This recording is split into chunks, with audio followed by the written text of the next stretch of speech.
This isn't a myth. It's the slow breaking of a young woman the world chose to hate. Before the screams, before the blade, Marie Antoinette was just a girl, frightened, isolated, and already condemned. Comment where you're watching from and stay with me. Because her execution wasn't the tragedy. What came before, it was far worse. In the early hours of August 2nd, 1793, while Paris still hid beneath a heavy silence, she was ripped from the arms of her family. Torn from her children, denied even a moment of comfort, she was carried off to the conciergerie, a damp, shadowy prison that Parisians grimly nicknamed the waiting room of the guillotine. There was no queen anymore, only prisoner number 280. Her new court consisted of rats, sweating stone walls, and 2 guards who stared at her without blinking. Every movement was recorded, every small attempt at dignity blocked. The hours melted into one another under the constant dripping from the ceiling, mixed with the muffled whispers of other prisoners awaiting their turn outside.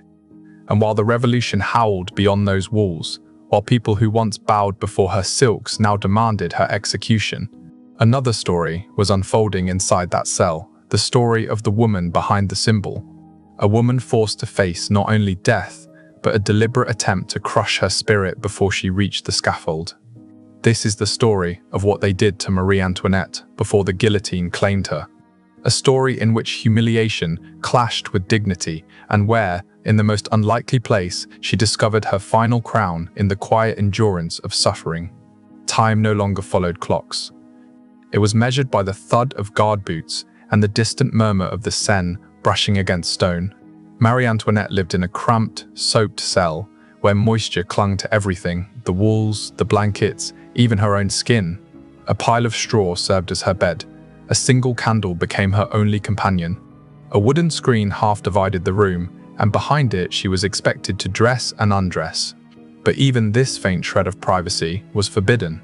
2 soldiers stood watch day and night, denying her the right to be unseen. She slept under their eyes. She ate under their eyes. The surveillance wasn't merely control.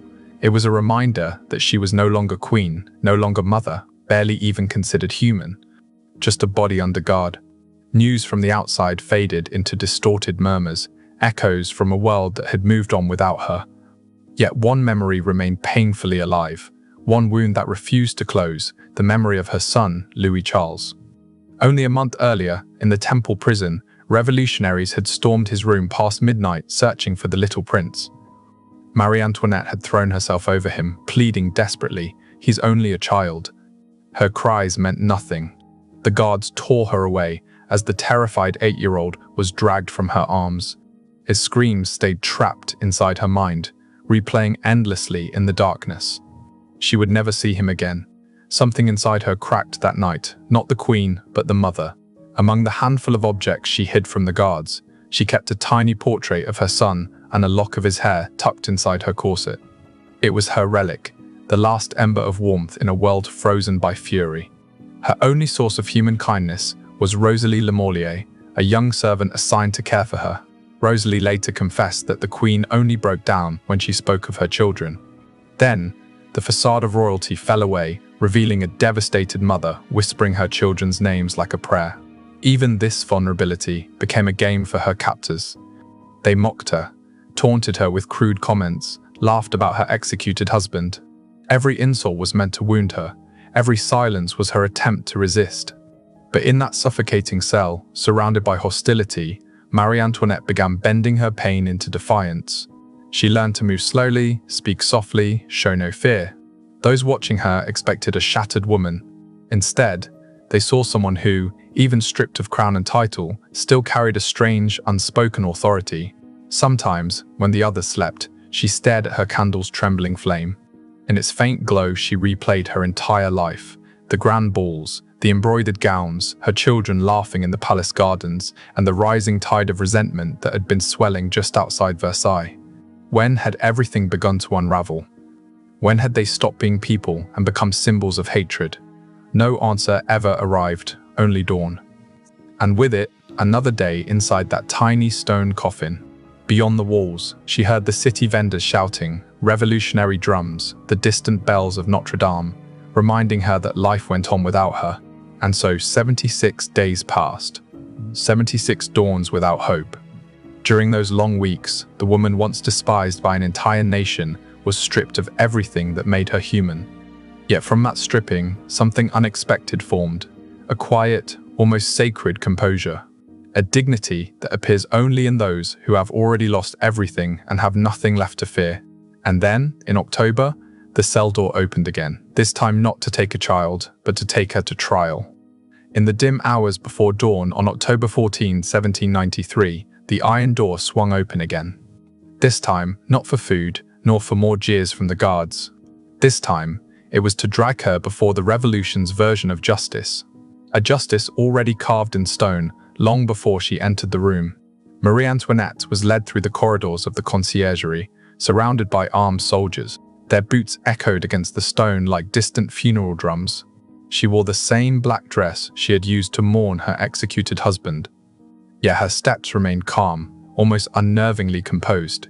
People peered at her from shadowed corners. Some spat insults. Others simply stared, caught somewhere between dread and fascination. The Revolutionary Tribunal, crammed with spectators, looked more like a stage than a courtroom. Flickering torches lit up the judges' faces, rigid and expressionless as carved marble. And across from them, on a plain wooden bench, sat the woman who had once been Queen of France. No jewels now, no crown, only a thin, pale figure with a ghost-like dignity that refused to fade. Prosecutor Antoine Quentin Fouquier Tinville opened the proceedings with a voice meant for spectacle. His words dripped with malice, every sentence crafted to provoke roars from the crowd. He listed the accusations with theatrical precision: treason, conspiring with foreign enemies, wasting the nation's money, corrupting the morals of France. Every phrase drew waves of cheers, jeers, and pounding fists. But no one cared about facts. The revolution needed a villain, a body on which to pin years of hunger, taxation, and war, and she was the chosen emblem. Marie Antoinette, denied proper counsel and given no time to prepare, spoke only when allowed. Her voice was quiet but steady. She denied the charges, not with outrage, but with the exhaustion of someone who already knew the outcome could not be altered. Witnesses filed in one after another. Some recited tales lifted straight from hate-filled pamphlets. Others invented stories on the spot. They spoke of decadent feasts, mocking banquets, excesses at Versailles. The audience howled with approval, feeding on every invented scandal. Then came the accusation that froze the entire room. The prosecutor held up a sheet of paper, paused dramatically, and announced the vilest charge of all, that she had committed incest with her own son. A chilling silence swept over the tribunal. Even some hardened revolutionaries dropped their gaze. Word rippled through the gallery. Little Louis Charles, ripped from her arms months before, had been coerced into signing a false confession. He had been coached to repeat horrifying phrases he couldn't even comprehend. Sentences designed to shatter the mother who loved him. For a moment, Marie Antoinette didn't move. She seemed carved from stone, staring into nothing. The judges waited. The spectators held their breath. Then she rose. She didn't look at the prosecutor or the jury. Instead, she turned toward the women in the back market. Women, mothers, the same ones who had marched to Versailles demanding bread. And in a voice as clear as a bell, she said only, "I appeal to all the mothers who are here." She needed no further explanation. A wave went through the crowd, murmurs, gasps, even tears. For an instant, the monstrous caricature from the pamphlets vanished, replaced by the truth. A mother torn from her child, humiliated beyond comprehension. Tinville, furious at the shift in mood, slammed his fist on the table and forced the proceedings onward. But something had cracked. A flicker of guilt, or perhaps humanity, passed across a few faces in the room. Marie Antoinette sank back into her seat, drained. That single moment had taken the last of her strength. The trial dragged on for 2 days, a carefully choreographed display of revolutionary power. Every question, every witness, every scrap of evidence was part of a performance whose ending had already been written. At dawn on October 16, the judges announced the verdict: guilty of high treason. The sentence: death by guillotine. The clerk asked if she had anything to say. She simply shook her head and whispered, "What more could I add?" The farce was complete. Yet in that moment, her quiet acceptance became its own form of resistance. No screaming, no begging, no bitterness. Only a woman standing straighter than the men who condemned her, as if her silence carried more honesty than anything spoken in the courtroom. That afternoon, she was led back to her cell. Behind her remained the cheers, the accusations, the triumphant cries of the crowd. Before her, the final morning of her life. Night fell over Paris on October 15, 1793, casting a deceptive calm over cell number 280 of the conciergerie. The silence was so heavy that even the dripping water sounded like a clock marking her last hours. Marie Antoinette returned from her trial pale and trembling, yet her gaze seemed strangely peaceful, not the peace of hope, but of someone who had fully embraced the end. Rosalie, her loyal attendant, stayed close. She offered her broth and bread. The Queen refused with a gentle smile. "I need nothing more, my child. Everything is finished for me." For a long while, she sat at the small wooden table, watching shadows dance across the damp wall. The Seine murmured outside. Guards paced beyond the door. Then she picked up a quill and sheet of paper. Her hand shook, but her script remained steady. She wrote a letter to her sister-in-law, Madame Elizabeth, the only person left to whom she felt tied by genuine affection, and in that letter she wrote nothing of vengeance, fear, or the injustice she had endured. She wrote of forgiveness. She begged her sister-in-law to care for her daughter, to pray for little Louis Charles, and never hold him responsible for the words he had been forced to repeat. He had been misled, used as a pawn by those who wished to torment her. Her tone softened. "Tell him I do not blame him. Tell him I pray for him. Tell him that even in heaven I will still be his mother." With every sentence, it was as if her spirit slowly pulled away from her tired body. The letter became her moral testament, her final whisper to the world. But her message never reached its intended hands. Revolutionaries seized it and buried it in their archives of hatred, where it remained hidden for more than 2 decades before being uncovered. When she placed the quill down, she stared at the candle barely clinging to life. Melted wax trailed across the table like falling tears. Rosalie noticed it too and broke down. "Do not cry," the Queen told her softly. "We must die as we have lived, decently." At midnight, footsteps returned. The last order had arrived. The guards delivered it with a tone so cold and ordinary it could have been a breakfast announcement. Marie Antoinette only nodded. No plea for mercy, no tremor of fear. Before they shut the door, she asked for one moment alone. Kneeling, she prayed, not for herself, but for her children. At that moment, she was no symbol, no monarch. She was simply a mother preparing to let go. By the time she rose, dawn was slipping through the crack in the wall. Paris was waking up, indifferent to her sorrow. In the streets, people spoke about bread, politics, and the coming execution, unaware that the woman who had once been the center of Europe's grandest court was quietly fixing her hair, wiping her cheeks, and preparing with eerie calm for death. Before drifting into a brief sleep, Rosalie heard her murmur, "May God give me the strength to die with courage." Then the candle went out. Its final glow hovered in the darkness like a fading promise. When the cell was swallowed by night, Marie Antoinette did not dream, she simply waited. At sunrise, the clanging of bolts marked the end of waiting. The day had come, the day France's most hated woman would show, one last time, the strength of her soul. On the morning of October 16, 1793, Paris awoke under a heavy, icy fog, as though even the sky hesitated to witness what the next hours would bring. In cell 280, the former queen stirred before the guards arrived. She had slept only a few minutes, resting her head on the same table where the unread letter still lay. Rosalie appeared with swollen eyes and a cup of water. "Would you like breakfast, Your Majesty?" Marie Antoinette gently shook her head. "No. Once I am gone, I need nothing more. My soul has fed enough on sorrow." At precisely 6 in the morning, the locks shifted. The door opened. The jailer announced bluntly, "It is time." 3 men entered behind him, a clerk, a National Guard officer, and the executioner, Charles-Henri Sanson, accompanied by his assistants. Everything had been arranged down to the smallest gesture, a ritual of stripping away her last fragments of dignity. A guard informed her she must change clothes. The order was simple: remove the black mourning dress she had worn since her husband's death. That dress was more than fabric. It was her memory, her symbol, the last strand connecting her to the life that had been stolen. She quietly asked for privacy. "Sir, please, allow me at least that." The guard laughed. There are no queens here. She was forced to change behind a poorly placed screen while they watched. They handed her a plain, rough, white linen gown, the color worn by penitents on the brink of death. The contrast was merciless. The woman who once wore silk and jewels now looked almost spectral in a garment not her own. When she finished, Sanson stepped forward, his voice flat and detached. "Your hair must be cut, madam." She didn't protest, she simply bowed her head. Her hands, once adorned with jewels and rings, folded quietly over her skirt. One assistant grabbed rusty scissors and brutally hacked off strands of her hair. White strands fell to the floor like fragments of her past. Once blonde, her hair had turned pale in prison, bleached by grief and time.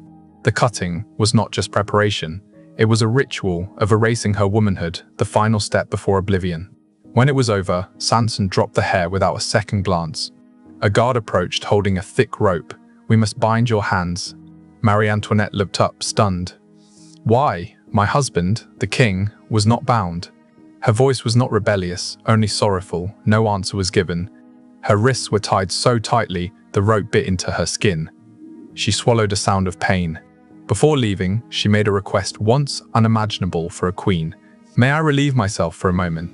They nodded with disdain. Humiliation was complete. Even the smallest human act had become part of the spectacle. When she stepped back into the room, the men straightened. Sanson said solemnly, "We must go." Marie Antoinette paused before Rosalie. The young woman trembled, unable to speak. The queen looked at her with tenderness. "Do not weep for me. I have suffered too much to fear death. God bless you."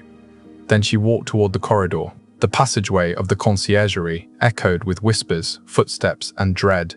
As she approached, the guards removed their hats. No one dared meet her eyes. It wasn't fear, it was an involuntary respect. Something in her presence demanded quiet.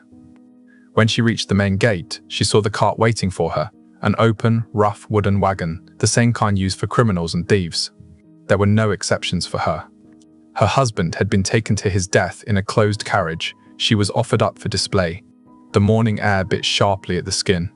The bells of Notre Dame blended with the rising shouts of people already filling the streets. She climbed into the cart without help, her wrists still bound. For a brief moment, she lifted her face toward the grey sky, inhaled deeply, and whispered words only Rosalie could hear. "Now my peace begins." The courthouse doors groaned open. The cart began to roll through the crowd. Jeers, insults, and laughter chased after her, but she stood motionless, upright, as though she no longer belonged to the living world. Her final journey to the Place de la Révolution had begun. The wooden cart creaked through the Paris streets, dragged by two exhausted horses.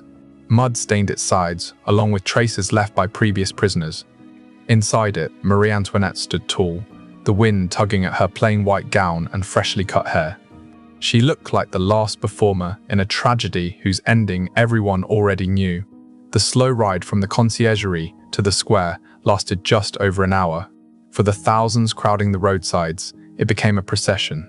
They wanted to witness her fall, wanted to see her broken. Some hurled insults.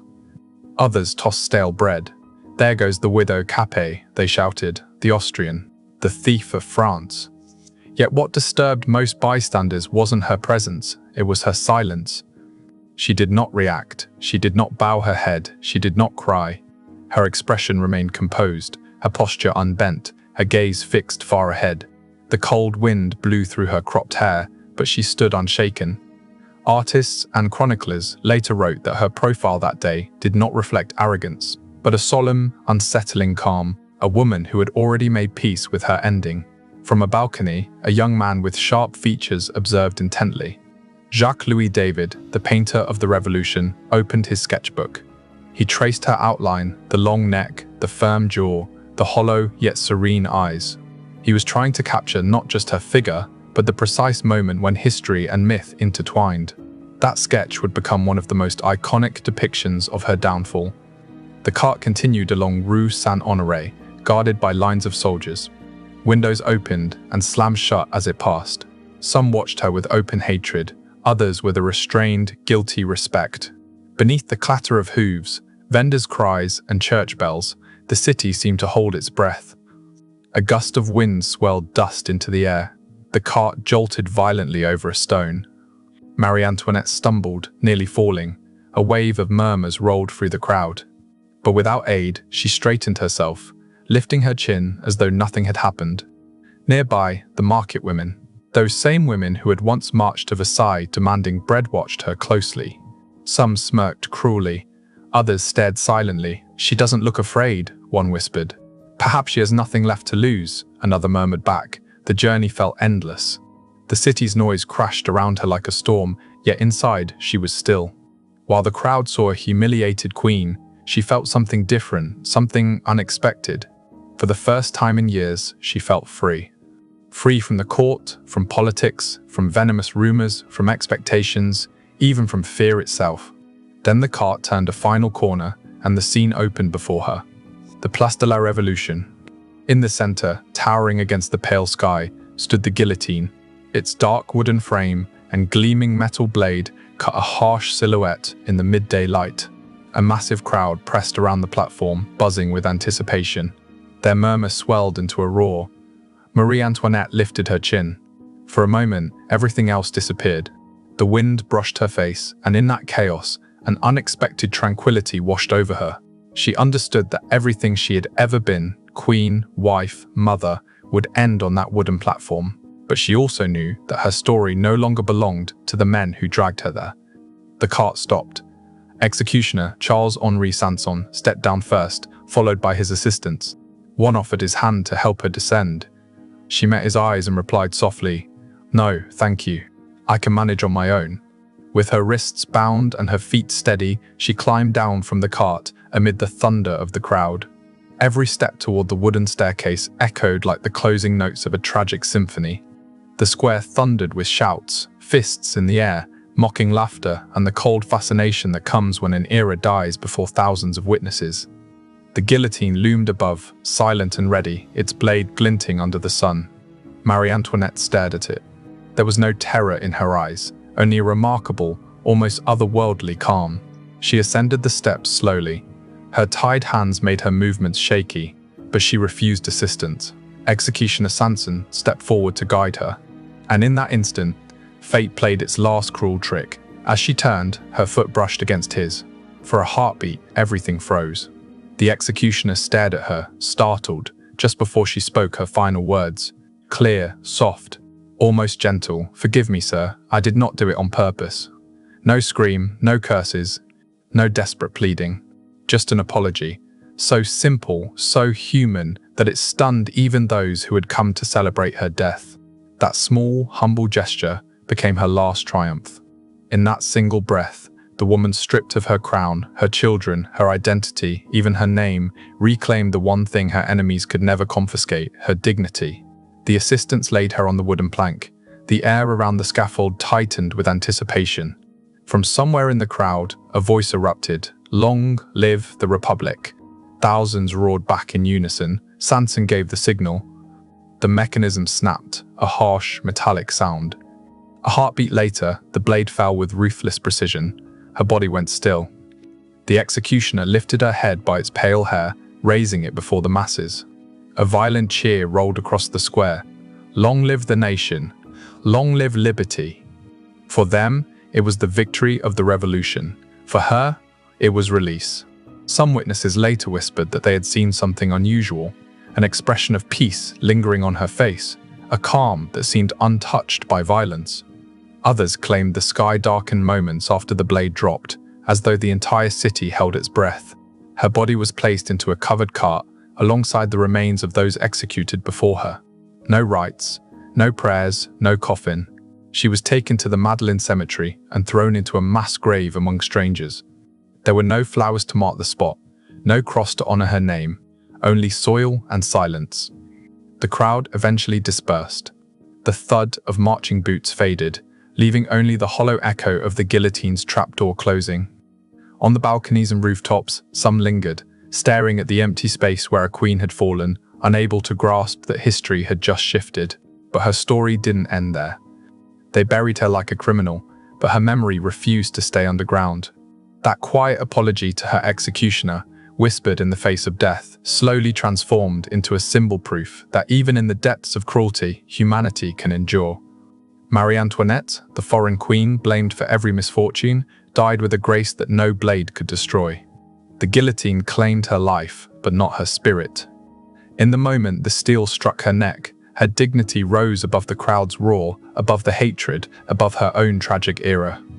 In that single second, her eternal second, she reclaimed her true throne. The square emptied.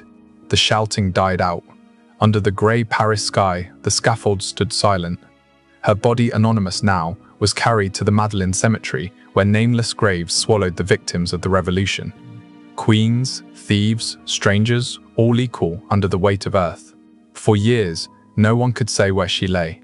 Her name vanished from official records, deliberately erased. The revolutionaries believed they had ended her story forever. But symbols cannot be buried. Time passed, and her death began to take the shape of legend. It was said that after her execution, a young sculptor was summoned to capture her features. Marie Antoinette, who would later be known as Madame Tussauds, molded her face in wax and plaster. A gesture born of art and morbid fascination preserved her likeness long after her enemies had turned to dust. The revolution devoured many of its own creators. Robespierre fell, tribunals dissolved. The thunder of the guillotine faded. And as France searched for its identity among the ashes, the victims slowly turned into martyrs. In 1815, more than 20 years after her death, the brother of Louis XVI, now King Louis VI, ordered a search for the remains of the king and queen. In a forgotten corner of the Madeleine cemetery, buried among hardened soil and anonymous bones, two skeletons were uncovered. One, identified by scraps of white cloth and bound wrists, was recognized as Marie Antoinette. Her remains were finally brought to the Basilica of Saint-Denis, the resting place of French kings. At last, the Queen denied a tomb was given one. Yet even that was not the true conclusion of her story, because beyond the monuments, beyond the accusations and the myths, something deeper survived, the paradox of a woman who embodied both privilege and suffering. Marie Antoinette was not a saint, nor the monster her enemies imagined. She was the reflection of an era reshaped by fear and fury. Those who tried to erase her ended up giving her a strange immortality. Her final act, an apology to the very man preparing to kill her, endures as a quiet lesson. Compassion can be a form of resistance. Thus ended the life of the queen who lost everything, her throne, her children, her identity, and yet, in the final heartbeat, when steel met flesh, she gained the one thing no power on earth can steal: dignity. Centuries will pass, empires will collapse, names will be forgotten. But in every tale of power and downfall, in every echo of injustice, there will remain a whisper. There was once a woman who met the hatred of the world with grace. If this story moved you, support the channel by subscribing and liking the video. Marie Antoinette has been judged for centuries, but rarely understood. Share your thoughts about her in the comments. History remembers her as a name. What do you remember her as?